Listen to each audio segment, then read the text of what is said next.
Hello guys, ഇന്ന് രണ്ട് പ്രത്യേകതകളുള്ള ദിവസമാണ് കേട്ടോ. ഞങ്ങൾ ആദ്യമായിട്ട് ആറന്മുള വള്ളസദ്യ കഴിക്കാൻ വേണ്ടി പോവുകയാണ്. രണ്ടാമത്തെ പ്രത്യേകത, 2 വർഷങ്ങൾക്ക് ശേഷം ഞാൻ എൻ്റെ ബെസ്റ്റ് ഫ്രണ്ടിനെ കാണാൻ വേണ്ടി പോവുകയാണ്. ഞാനും എൻ്റെ അനിയത്തിയും കൂടെയാണ് ആദ്യം പോകുന്നത്. അവൾ കോഴഞ്ചേരി നിൽക്കാമെന്ന് പറഞ്ഞിട്ടുണ്ട്. ഞങ്ങൾ ആറന്മുളയ്ക്കുള്ള ബസ്സിന് കയറിയിട്ടുണ്ട്. അവർ കോഴഞ്ചേരിയിൽ നിന്ന് ബസ്സിന് കയറും.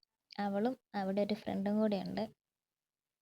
പക്ഷേ ഒരു ട്വിസ്റ്റ് നടന്നു ഗൈസ്. ഞങ്ങളുടെ ബസ്സിൽ അവരെ കയറ്റിയില്ല. അതിന് മുന്നിലുള്ള ബസ്സിൽ കയറാൻ പറഞ്ഞു. അങ്ങനെ ഞങ്ങൾ പിന്നെ ആറന്മുള വെച്ചാണ് പിന്നെ കണ്ടത്. അവളെ കണ്ട എക്സൈറ്റ്മെൻറ്റിൽ കൂടുതൽ വീഡിയോ ഒന്നും എടുക്കാൻ പറ്റിയില്ല. കുറച്ച് വീഡിയോസേ ഉള്ളൂ. ഞങ്ങൾ പിന്നെ ആദ്യം അമ്പലത്തിൽ തൊഴാൻ വേണ്ടി കയറി. തൊഴുതിട്ട് ഒക്കെ ഇറങ്ങിയിട്ട് ടിക്കറ്റ് ഞങ്ങൾക്ക് കിട്ടത്തുള്ളൂ.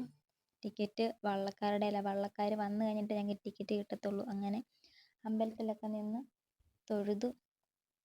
തൊഴുതിറങ്ങി ഞങ്ങൾ ടിക്കറ്റ് കിട്ടുന്നിടത്ത് വന്നു. മഴ, അടിപൊളി മഴയായിരുന്നു ഗൈസ്. ഞങ്ങൾ അമ്പലത്തിൽ കയറുന്നിടം വരെ മഴയില്ലായിരുന്നു. ഇറങ്ങിക്കഴിഞ്ഞപ്പോൾ തൊട്ട് തുടങ്ങിയ മഴയാണ്. ഞങ്ങൾ വീട്ടിൽ വരുന്നിടം വരെ മഴയായിരുന്നു. 11 മണി തൊട്ട് ഞങ്ങൾ നിൽപ്പാണ്. ഭയങ്കര തിരക്കായിരുന്നു.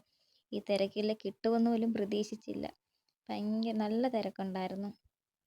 അവസാനം നിന്ന് ഞങ്ങൾക്ക് ടിക്കറ്റ് കിട്ടി. 4 ടിക്കറ്റ് കിട്ടിയിട്ടുണ്ട്.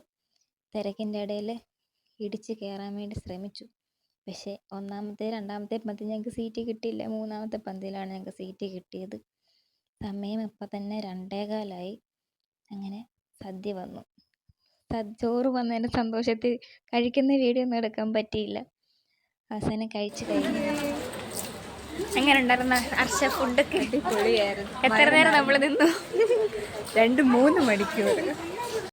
അങ്ങനെ കുറേ വർഷത്തെ ആഗ്രഹമായ ആറന്മുള വള്ളസദ്യ ഞങ്ങൾ കഴിച്ചു. പത്തനംതിട്ടക്കാരിയാണെന്ന് പറഞ്ഞിട്ട് കാര്യമില്ല, വള്ളസദ്യ ഇപ്പോഴാണ് കഴിക്കുന്നത്. വള്ളസദ്യ ആരെങ്കിലും കഴിക്കാത്തവരുണ്ടെങ്കിൽ തീർച്ചയായും പോയി കഴിക്കുക. അടിപൊളി എക്സ്പീരിയൻസ് ആണ്.